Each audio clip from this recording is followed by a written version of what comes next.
Welcome to the I Hate Critics Movie Review Podcast. I'm professional film critic Sean Patrick. Hi, Jeff. Hola, ¿cómo estás? Oh, man, we just lost MAGA. I'm going to do the entire show in Spanish just to piss everybody off. But I'll never understand it. It's still more understandable than one of the movies we're going to watch. Yeah. There was an interesting reaction going on all weekend when it came to Super Bowl, and specifically the halftime show with Bad Bunny.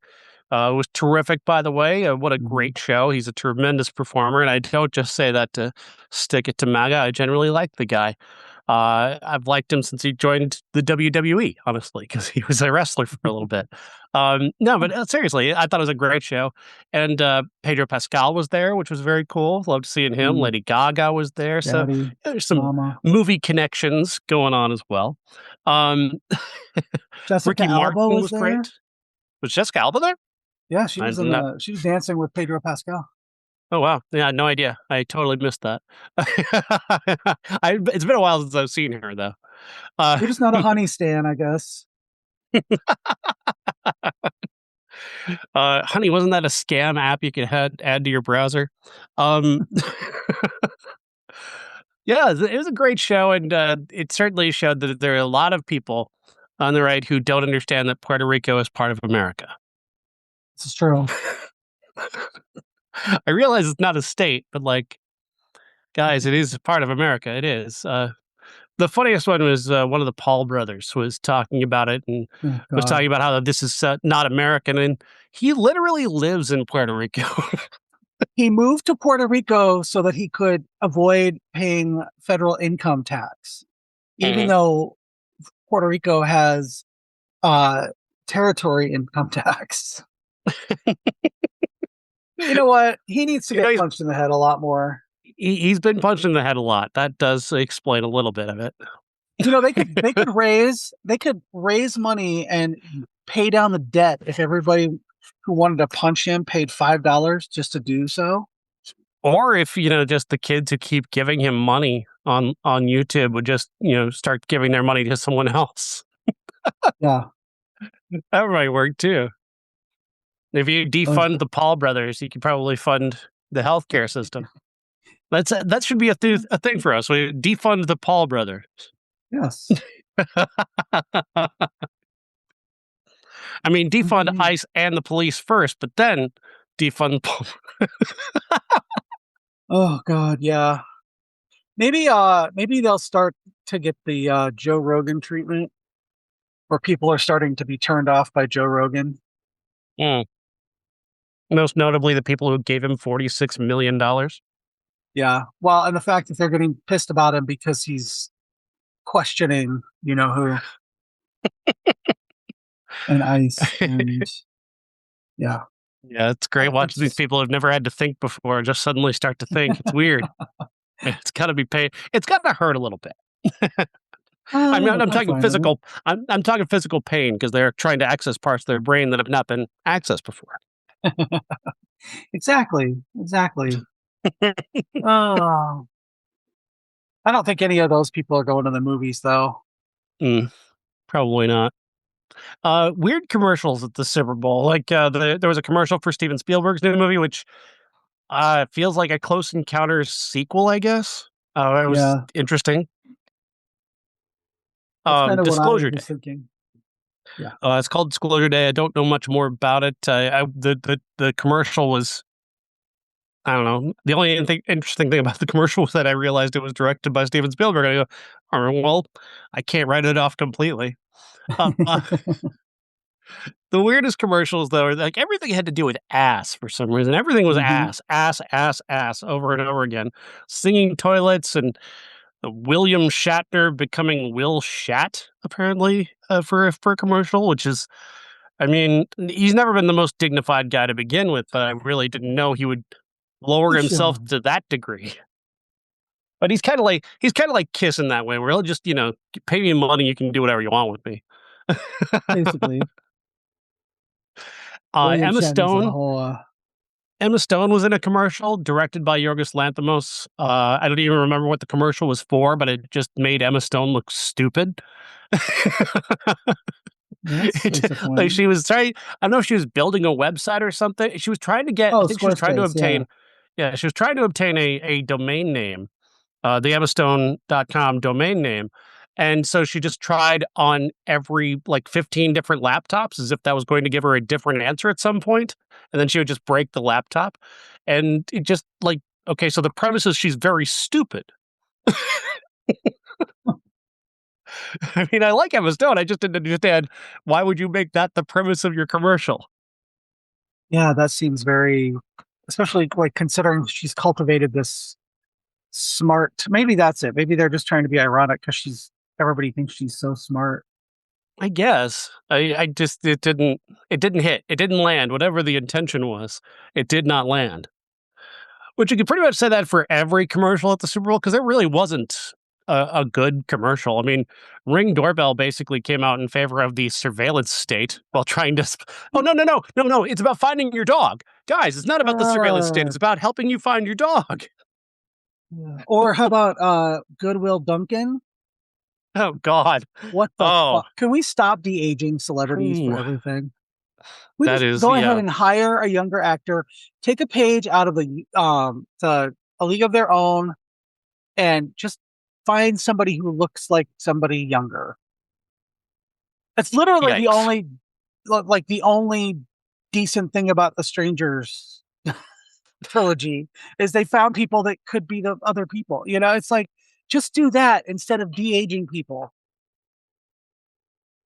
It's yeah, it was terrible. Especially Ted Everything that, Danson. yeah. Fuck. Oh, my God. That Yeah, was that was horrifying. needless, uncanny valley bullshit right there. Yeah, yeah. I thought I thought Adam Sandler having Dunkin' Donuts in his Jack and Jill movie was cringe, but this what is this Dunkin'? The actual Dunkin' commercials are getting to be that bad. Yeah. I just uh yeah, I didn't mind so much at first when Ben Affleck was doing that. I'm like, all right, fine, cool. We'll do that for a little while, pick up some money, great. No, he's kept doing it, and it's just not gotten any better. It's gotten and far worse. it's that oh, you know what, we're from Massachusetts, so that it's the whole Dunkin' thing from Massachusetts. You know what? I have Dunkin' Donuts everywhere. Yeah, it's a weird choice to take your national brand and make it into a make it into a state brand. Yeah. Or you know what? That's fine. You do that. But you just close all your stores that aren't in Massachusetts. How about that, Dunkin'? I haven't been to Dunkin' in 4 years. So Yeah, I'm not allowed to at eat least. donuts, otherwise I just won't stop. I mean, this is in all honesty. Hmm. Anything you got going on? What's your latest on online at your website and your art? Well, through Valentine's Day, I am offering a discount on pet portraits. Your doggy or your kitty drawn by me. There's examples on my website, jefflassiter.com. Um, the homepage has been updated. I am in the process of doing some reinventory and trying to figure out the best way to integrate just buying directly from me instead of Etsy, because Etsy takes an enormous amount of money from me Hmm. every time I make a sale. So, um, yeah, I'm trying to figure if you want to find me on Instagram, Jeff Lassiter Pop Cult, and you want to buy directly from me, I would be happy to sell you something. You And can I also can reach us like through also, the I Hate Critics Facebook page too. If you want to reach out to Jeff there, you yeah, can also send us messages there, and talk to Jeff about his art. He'll be happy to discuss it with you there and set up whatever conversation you need to have. Especially, I cannot recommend those pet paintings enough because they're just gorgeous. And if you've got somebody who loves their pet, if you're somebody like buying for a friend or family member who just loves their pet, I mean, they're gonna love this. They're gonna love what Jeff does. oh, thank you, Sean. It's nice to hear something nice about my art once in a while. I did. I I've did. got plenty of it sitting in front of me. So we've got on the Patreon we have Friday the 13th Part 6. This Friday the 13th, and I just did recently a Friday the 13th Part 8 sticker slash t-shirt design that I should post on our Facebook. That movie is terrible, and we will talk about that in, I don't know, next year, I think. But it it has some really terrible moments, but it also has some pretty fun moments. A couple really, really good kills, and a great cast. So I did a part 8 in honor of of us having two Friday the 13th in a row. So Yeah, I'll post that's that to a. our page too. I didn't even realize there were going to be two in a row like that. Mhm.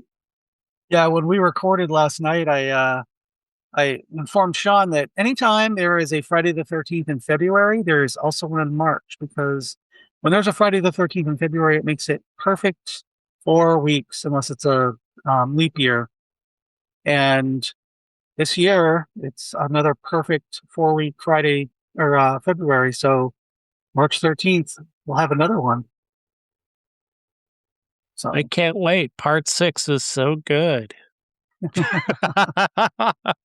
well, part 7 is Carrie meets Jason. So,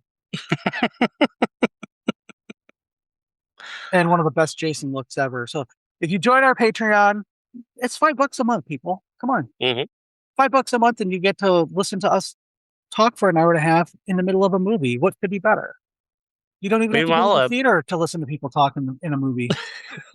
and part 5 will go out this Friday on the regular feed Yeah. for Friday the 13th. So yeah, definitely join the Patreon. I'm thinking about, if you join the Patreon, making some stickers, get I hate critics sticker. I don't know. We'll discuss some things offline, but Yeah, feel free to get, if you're interested in getting some of Jeff's art, just you can find him in various places where he told you can find him, but also like you can just use our Facebook page and send a message that way. definitely. Let's We see talking about here. movies? Anything? I guess we can talk about movies. Send Help was #1 at the box office for a second week in a row. I was Higher very than happy to average see that. Super Bowl weekend at the box office, which is great to see. I see it coming in at #1. Iron Lung continues to do great business. I still haven't seen it. Uh, Still kind of want to see it, but like, and it's not like something that's really urgent for me. Yeah. Um, but yeah, it's good to see that doing well, and some other movies that didn't do so well, like one we've talked about far too much on this show. Is still in the top 10 somehow, but I'm sure that's You just were worried that it was going to AstroTurf. be the #1 movie Yeah, that because, was a concern. yeah, and I'm happy to say not a single ticket was sold for any show except one this weekend at our local cinema. So the AstroTurf Also, thing seems to be dying off. Their Craigslist ads must have expired. yeah, and apparently they're taking it out of theaters. If a theater makes fun of it, they'll pull the movie from that theater, because a theater put up a funny little marquee about the documentary, and they were like, "No, we're taking that, but we're taking the documentary out of your theater." Oh Whatever, no, dude. come back. Okay, we'll add another showing Okay. of Send Help, I guess. Yeah. A movie that people actually want to see. Hmm. Yeah. Oh, I'm delaying the inevitable because our first movie is The Strangers Chapter 3. And The Strangers Chapter 3 is the third film in this just god-awful franchise that hopefully has died. I mean, the box office on this one has gone down just about each time, especially the last two have dropped significantly on their opening weekends. This one didn't even make the top 5 this weekend, so that's, Oh, some good. that it seems to me like good news anyway. Renny Harlin directing once again, again continuing to find work despite never showing any even a shred of talent as a director, and he continues to show no talent whatsoever making this fucking movie because it's just garbage. Madelaine Petsch is back in the lead here. Now she's been captured by the strangers, and they want her to become one of them and replace the stranger that she killed at the end of the last movie. Spoilers, I guess, if you care.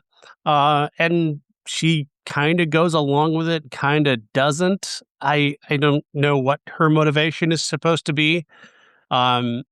What her perspective is very vague and pointless. But this movie really, I mean, these movies have not known what they wanted to be from the very beginning. They from moment one to moment last. I don't think anybody had an idea what it is that they wanted to make of the strangers, because they make really no attempt to give this thing any personality of its own. Her character is just your typical final girl whose story has been stretched so thinly over 3 movies that she really doesn't have much of a character to play anymore. And the casting has been so confusing because they opened the movie 3 years earlier, and it looks like the girl checking into this hotel where she'll end up becoming the first stranger's kill of the movie looks exactly like Madelaine Petsch. So I'm like, who is this? And what? Yeah. Wait, was she here before? No, she's being killed. So it can't be her again. Who is this? Why are we watching this? It's so dumb. Why would you cast an actress who looks so much like your lead actress? I mean, find another actress. Find somebody with a different look. I don't understand the casting choice there. And it's just everything about this is so confounding. We watched this at the same screening, and we were both just kind of left baffled.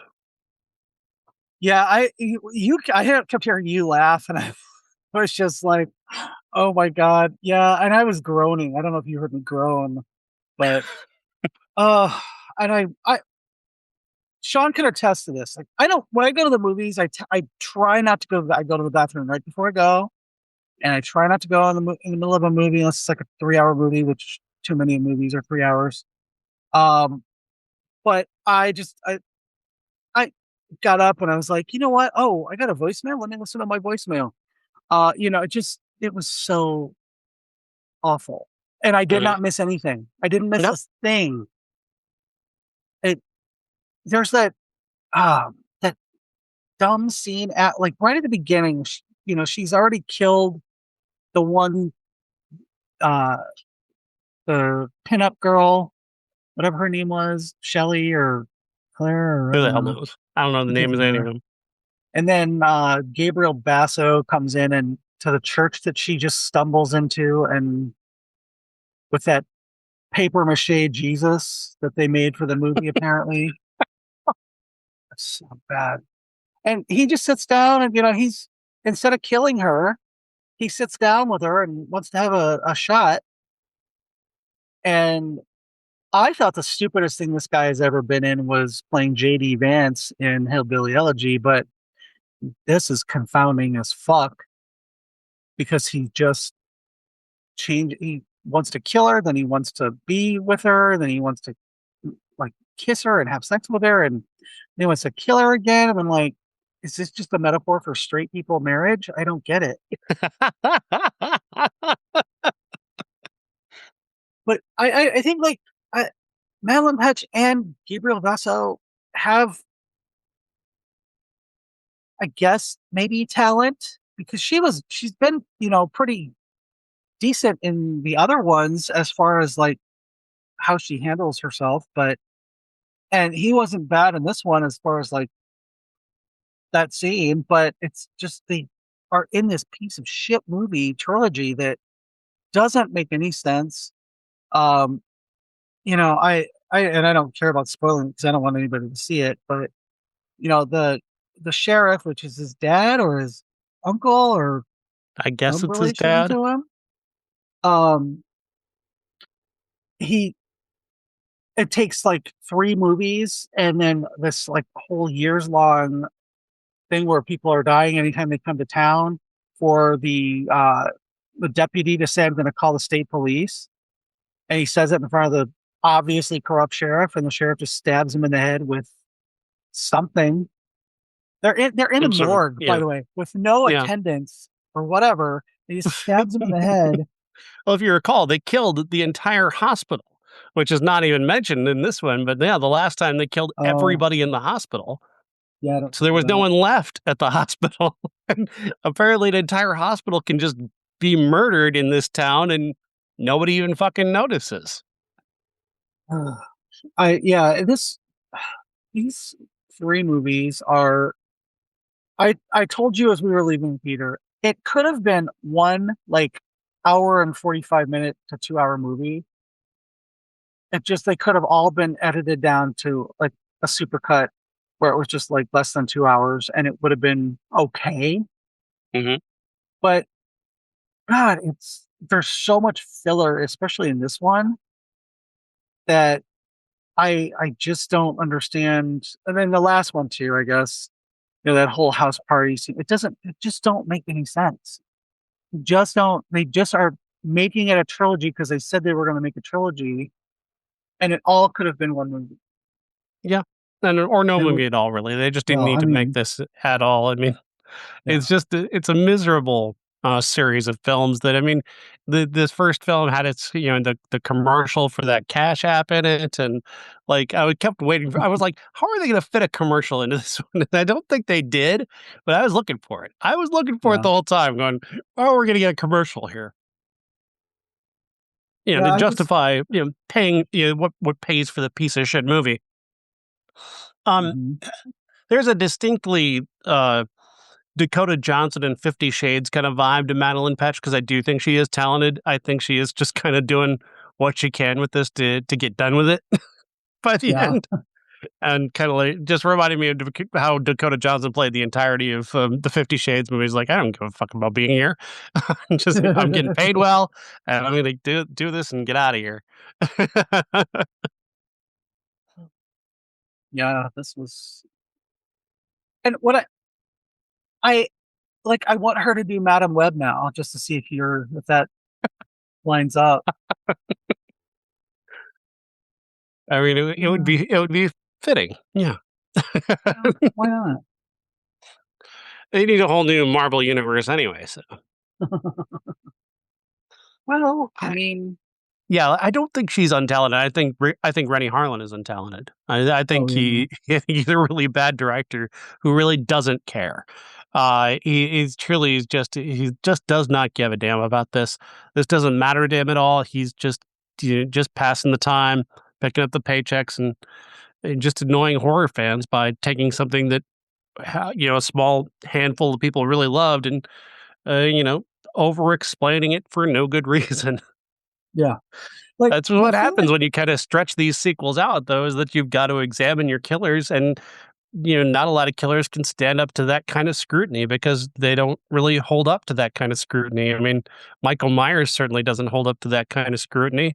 If Mhm. you sit there and talk about what Michael Myers has done and what inspired him and the things he's done, like, he's like a he's a guy who, puts the bodies of dead people into various different poses.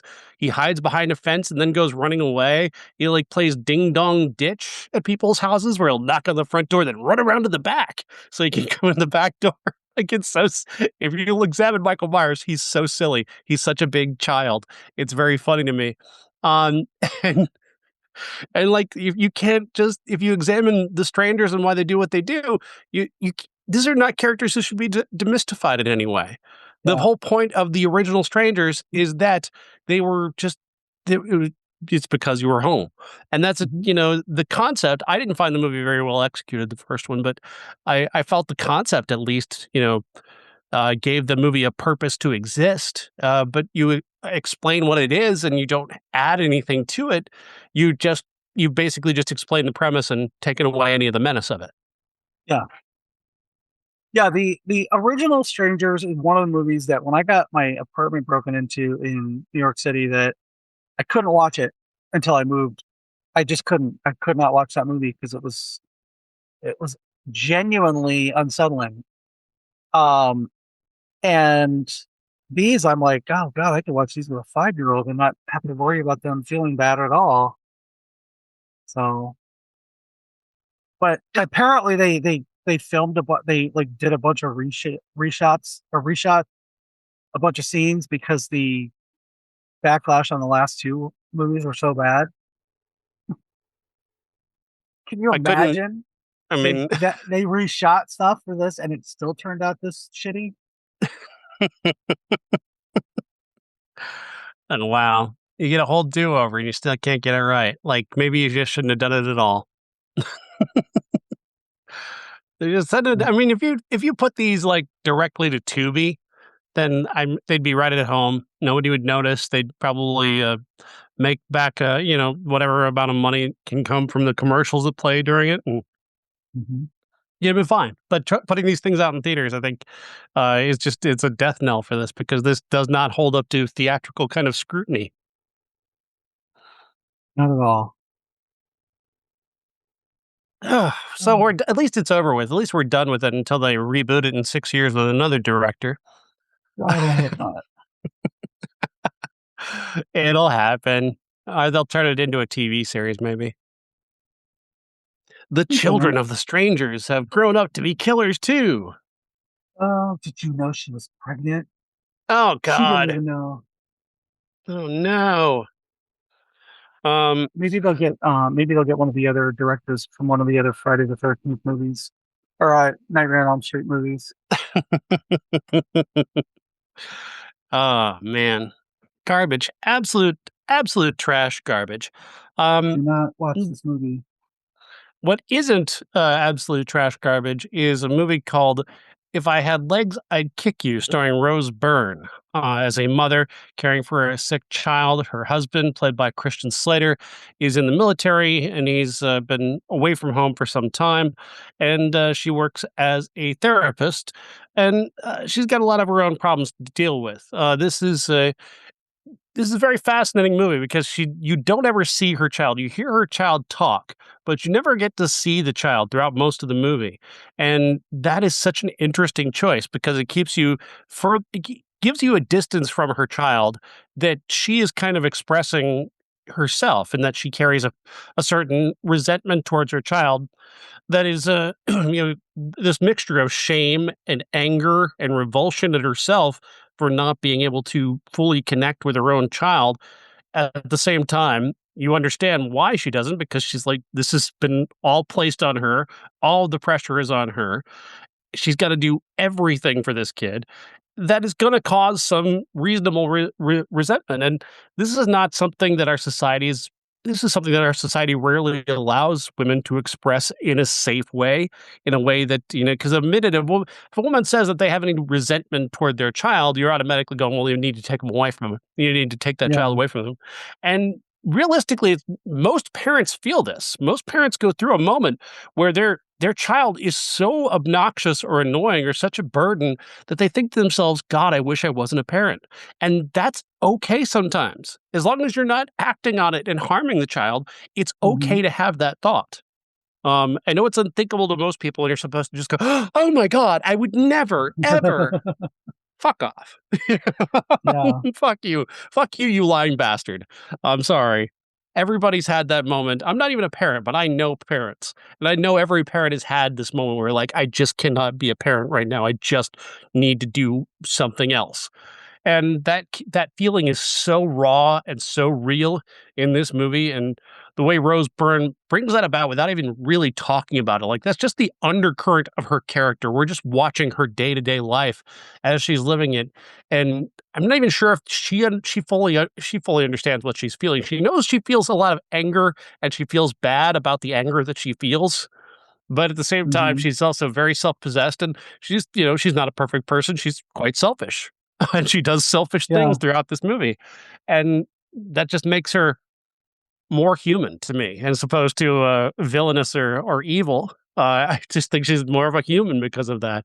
Conan O'Brien plays her therapist. They work in the same office, and she sees him as a therapist. And I've never seen Conan O'Brien anything even close to this. He's just so interesting to watch as this character who is so not him, so not the Conan we know, but not also like he's not evil. He's just normal. He's a normal therapist who's kind of ticked off about this woman who just does not listen to anything that he says, even though he's been trying.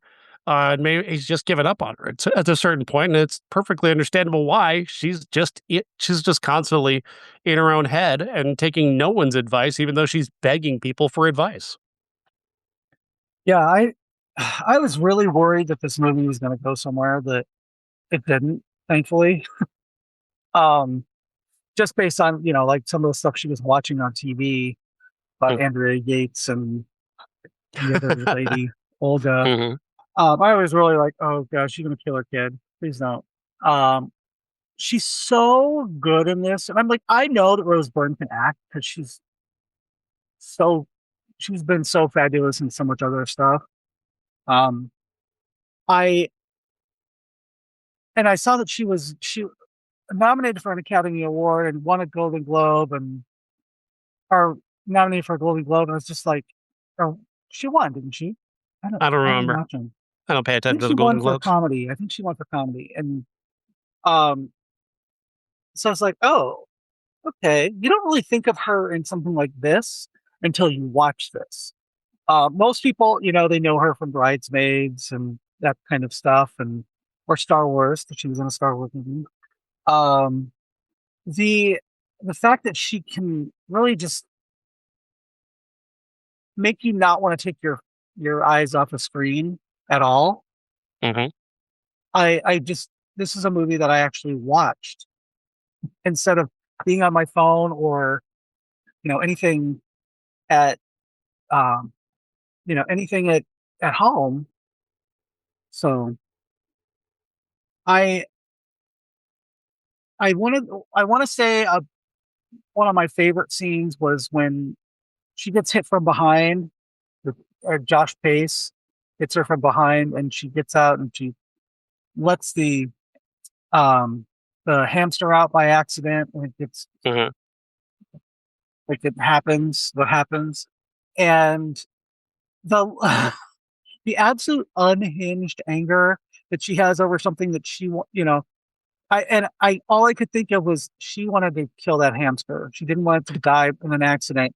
She wanted to take it home and kill it because that would have let her have some sort of control over something, because she has no control over anything in her life at the beginning of the movie. And then she just starts to take control by leaving her daughter while she goes to her old apartment that has been wrecked by water.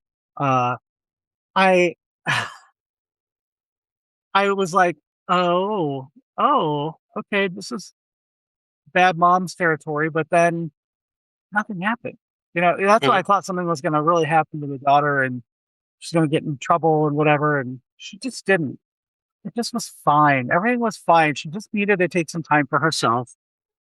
And when she spirals, which is probably about every other scene, it's just so much fun to watch her. Mm-hmm. And once you realize that this is not drama, it's a dark comedy about not being able to let yourself take time for yourself. And it's hard enough when both parents are in the home and you're not, and your child as well.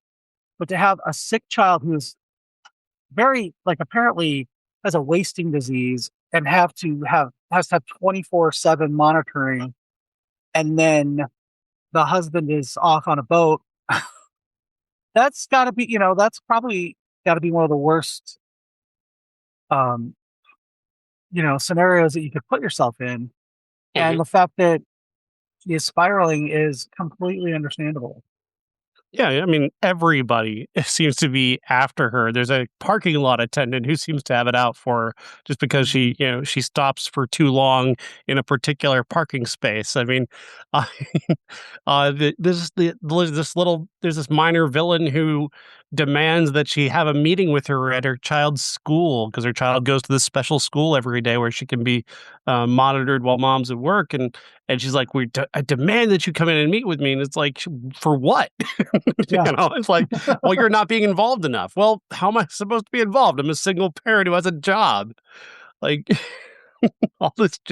all these things. And so once you're on her side, at the same time, she's not a truly sympathetic character in every way. She's just a person. And I know there's going to be a lot of people who watch this movie and react negatively to this character, and will have that very simple-minded perspective of how dare she's a mom, and that is very simple-minded. That's an incredibly simple-minded way to view this, but truly, she's there's so much complexity here and so much depth to what Rose Byrne brings to this performance, to this character. The choices by the director Mary Bronstein to never show you the child until like just about the very end is such a great choice, because then the child just becomes this voice where it's just the child is kind of obnoxious and needy. Obviously, there's a reason for it, but at the same time, mom is also like, I don't know how much of my attention you actually need, and what of it is just you being demanding and obnoxious. And anyone who's dealt with a child knows that there are some kids who just are a little bit dramatic sometimes and do just want mom's attention at times, and that I could see where that would be plenty frustrating. And I think Rose Byrne walks this perfect line between being an intentionally neglectful parent and one who's just a little bit tired and needs a minute. Yeah. Yeah, I mean, she's an incredible comic actress, and the fact that this plays as a very dark comedy, like very dark at times. I think that she is the perfect person to handle it because she's so good in comedy. I mean, Bridesmaids alone, she's just amazing in that. But the fact that she's probably the one person who handling this the way she does is probably the best, like her best, where she shines the most is these kind of comedies. So yeah, she's incredible. And if somehow she were to win Best Actress, I wouldn't be mad about it. I do think that Jessie Buckley probably deserves to win for Hamnet, but I wouldn't be mad if Rose Byrne won. Yeah. It's just super close between the two of them. It is really very, very close between the two of them. But got to go with Jessie Buckley in the end, just because that movie, I think, is a little bit more powerful and a little more accomplished, but slightly.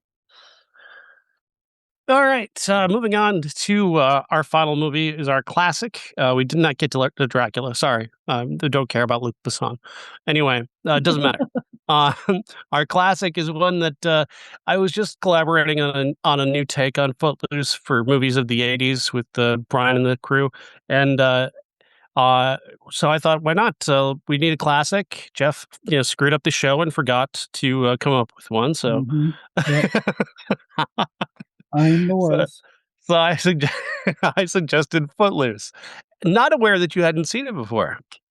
Yes, I was a Footloose virgin. It was one of those movies that I just never had a desire to see because I was in horror mode pretty much my entire life. Let's just be honest. And I just never saw Footloose. I liked the soundtrack, although I thought, not a big fan of the song Footloose, but yeah, I had never really taken the time to sit down and watch it. I thought I had it somewhere on streaming, but I didn't. So I rented it and watched it today. And it was good. It was better than what I would have expected it to be based on the '80s. Yeah, I had another one of those experiences where I was talking about, I've seen Footloose so many times, and I've got this, I know the cultural reputation is this teen movie, lots of dancing. They're not allowed to dance, but they're going to dance anyway. And that premise can sound cloying, but watching it again this week, I was reminded just how wonderful these characters are. As simplistic as the story is, which is based on a true story about a town in Oklahoma. This is set in Utah, but a town in Oklahoma that didn't allow dancing until 1980. That's when they first allowed people to actually legally dance in 1980. But it was because the kids did this thing where they wanted to have a prom, and they, forced everybody's hand into making that happen. And the wonderful thing about this movie is that the premise is so simple. It's kids versus adults. It's kids who just want to have, self-expression and be able to have, enjoy the things you should be able to enjoy as a kid. And the group of parents who are very, very conservative and have sheltered their children for a great deal of time, led by one guy who is the very specific motivation for why he wants to keep the kids from having any fun because he lost a child, because that child wanted to go do something out of town and ended up dying because of it. And John Lithgow, I think, is for so underrated in this performance, because as much as he is the villain of the story, he's the preacher who doesn't want anybody to dance. He's got a very difficult relationship with his daughter, played by Laurie Singer, and you assume that he's just this really strict conservative parent. But the reality is that he's a grieving father who is trying desperately, he's clinging to this, this idea of his own power because he thinks he can save people's lives by keeping them away from things like things they might enjoy. And it gives him a layer of humanity that would be otherwise missing, that is really necessary, and I think separates Footloose from other similar films. It gives it a depth that I don't think any similar film could have. Certainly the Footloose remake has none of this. Like it just fails at this completely in underlining these points. And uh, John Lithgow does it without ever saying it. And that's always my favorite thing to watch, is an actor who is giving you his motivation without it sitting you down and staring at the camera and going, "This is why I feel this way." Yeah. 'Cause it's such a dumb way to do, such a boring and idiotic way to do exposition. You find out, through dribs and drabs of other people's conversations, what it was that led him to where he is, which is his son dying in an accident and him trying to keep other people from dying in an accident because of alcohol and that damned rock music that they're all attracted to.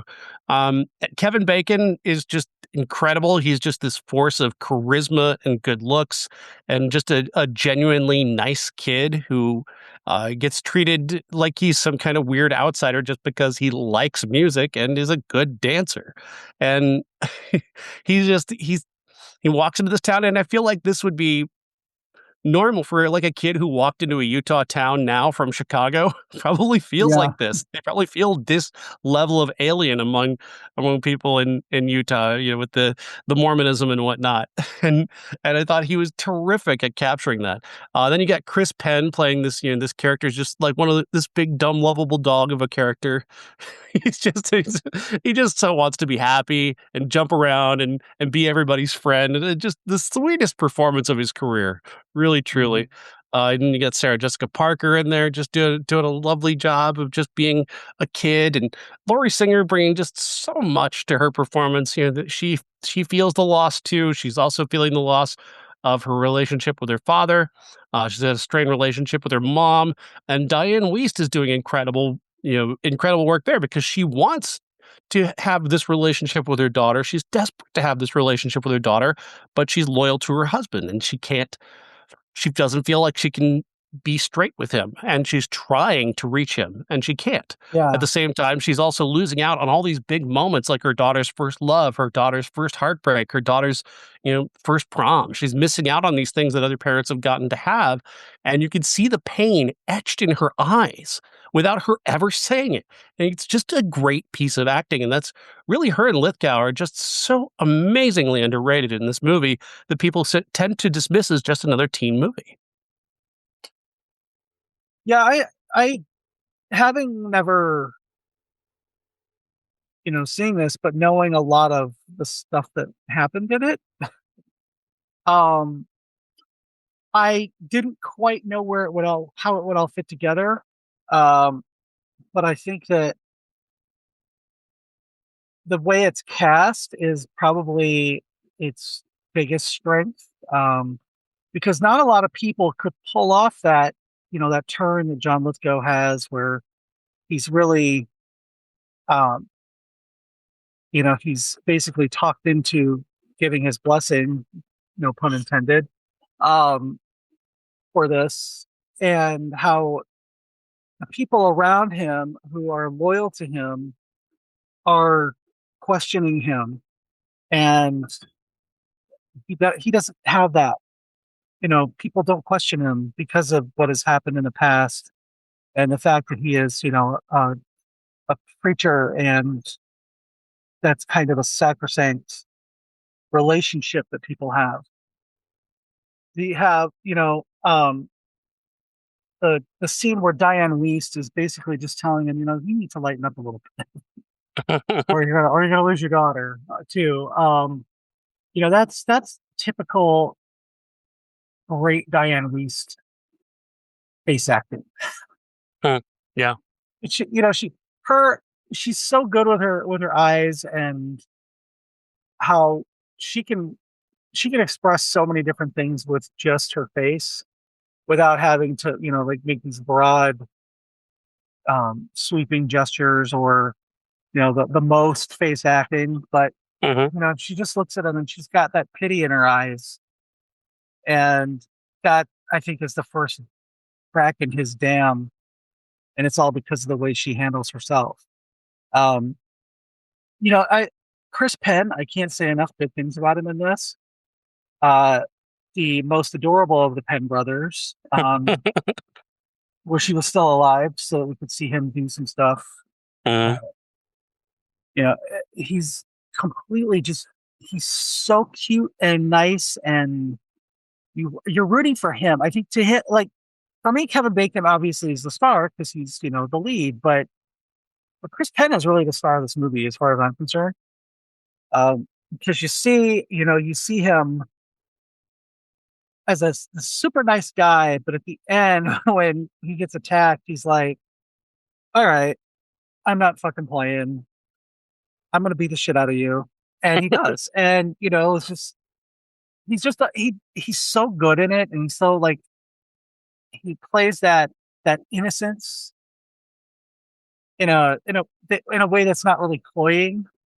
Yeah. But a lot of these, like, big oaf characters. He's not a big oaf. He's just, he's just that kind of a little bit dim, nice guy kind of thing. A lot of the times when they have those kind of roles, they're just played so either super goofy or one note, and he is just not one note whatsoever. So Yeah, he finds so many shades and nuances to play within that character, and honestly, like, without him, without his performance, I think the dancing scenes with him and Kevin Bacon might turn into, like, high level cringe. Like, it could, be kind yeah, of, it could be super dorky, but it comes off as genuine and sweet because it's him trying to be both a good friend and somebody who really wants to learn to dance so he can impress the girl that he likes. And there's just a sweet, childish naivete and innocence to that is, I find, just completely irresistible.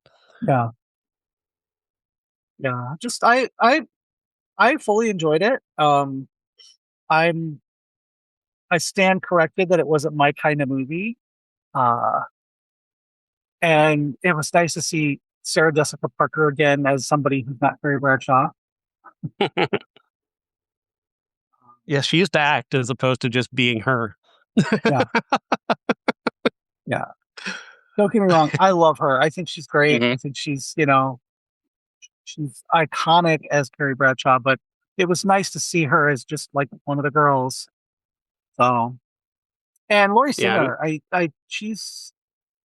she's always been kind of that B or C level, and I think that's by her choice. I don't think it was any performance or anything that left her there, but I think it was more of, had to have been a choice because she's really good in this, even though the character is a little, kind of goes to all the extremes at one point or another in the movie.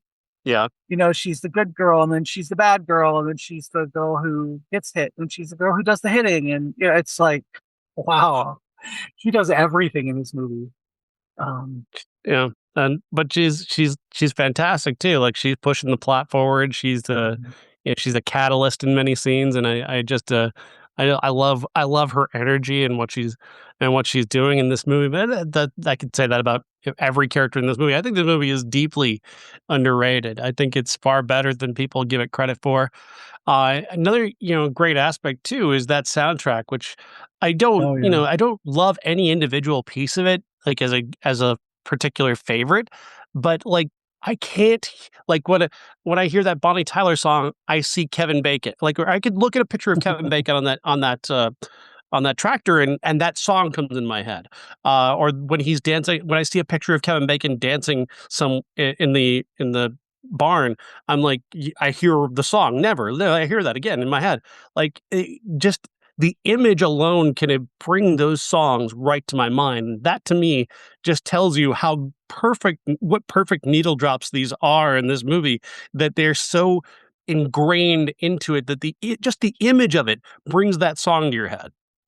See, I can see that you never watched soaps growing up, because when I hear "Holding Out for a Hero," I picture Bo and Hope on his Harley Davidson driving away from her the wedding she was supposed to have.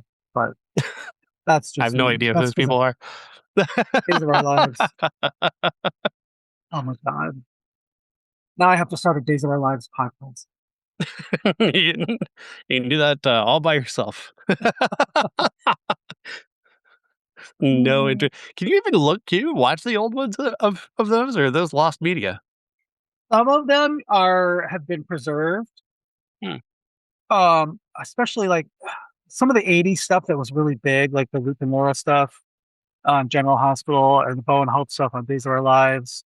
Some of that, I mean, you can't watch it necessarily from the beginning, but there used to be a soap channel.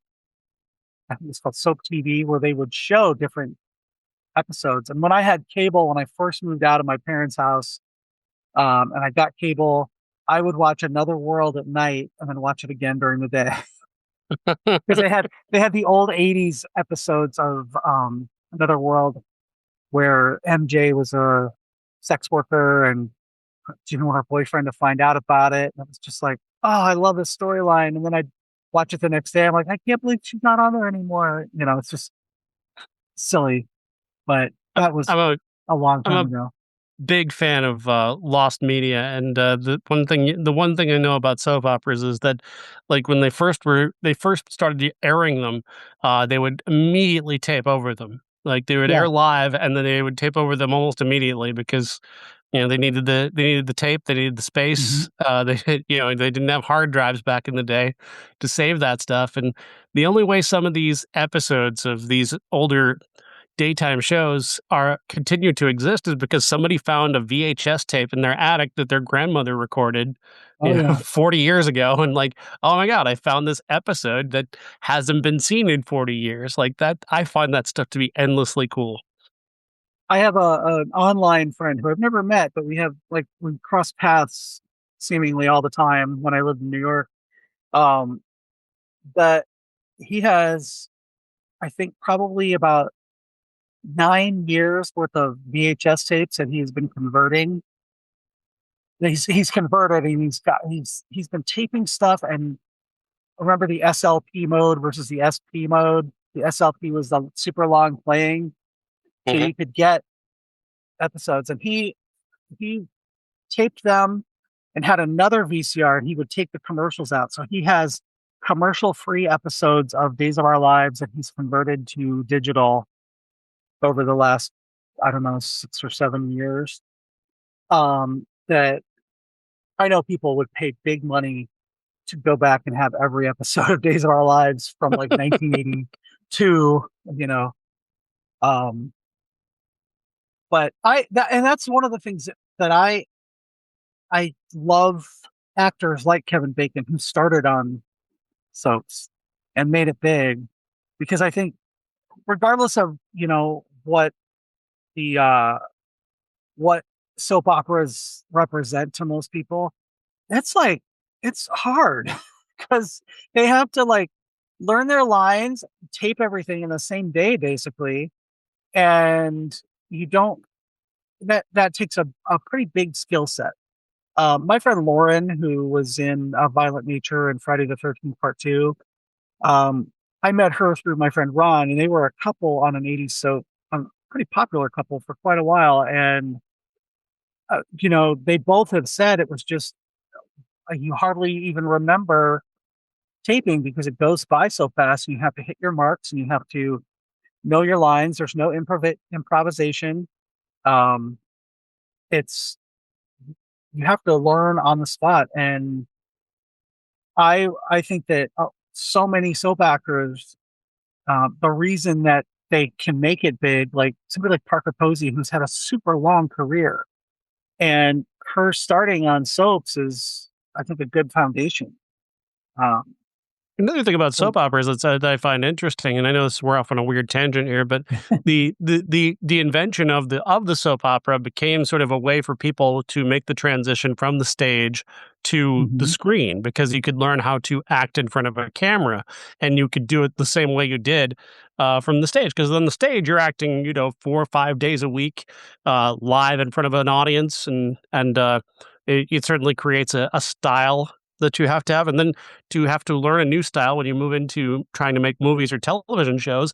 It's not easy for stage actors because they want to be big and broad and loud, and you don't need to do that on a movie yeah, screen or a TV screen. And so the soap operas became a great training ground, because here you are, you have to work 5 days a week, every day, 10-hour days, playing this character, learning your lines the same day, and then going out and performing, and then coming back and doing it again the next day. 5 days a week, every day. And you tell somebody that now, and they're like, they can't even imagine that there was a TV show that would, air every day. yeah. Well, Sounds crazy now. These Are Our Lives and General Hospital are the two longest running soap operas, and I think General Hospital, I think, started in 1961, maybe. I could be wrong. I never was a big General Hospital fan, but Days of Our Lives started in 1965. So it's like, it's been going for 70 years or 60 years. And that kind of longevity. And yes, I think soaps as an art form are limping along just because of, talk shows killed them, the 24-hour news cycle killed them. I remember when O.J. Simpson's trial preempted everything. The LA riots preempted everything. All of this stuff that happened in the 90s really took away the momentum that soaps gained in the 80s with Luke and Laura and Bo and Hope and Stefano DiMera and, all the Young and the Restless. Um, those, it's a testament to the people who work on them and who act in them and cultivate relationships with their fans, that they're still going at at a slower clip, but they're still on. Kevin Bacon was on Guiding Light, and that started in the 50s and went until the 2000s. It's like these shows have such lasting power, and I think that so many of the people that we really like nowadays got their start. Kathleen Turner was on one of my mom's soaps that she watched as like the bad girl, and she was the biggest star in the 80s for a while. So it's not that, people like Kevin Bacon start off and they're bad actors on soaps and they become better actors. I think that you have to have a talent and a presence, and he certainly does have that, especially in this movie. Mhm. He was just a couple of years out of soaps when he did land Footloose. He'd already done Friday the 13th and Animal House, but that was before the internet, so you couldn't you didn't have a big following right away from a movie like Friday the 13th.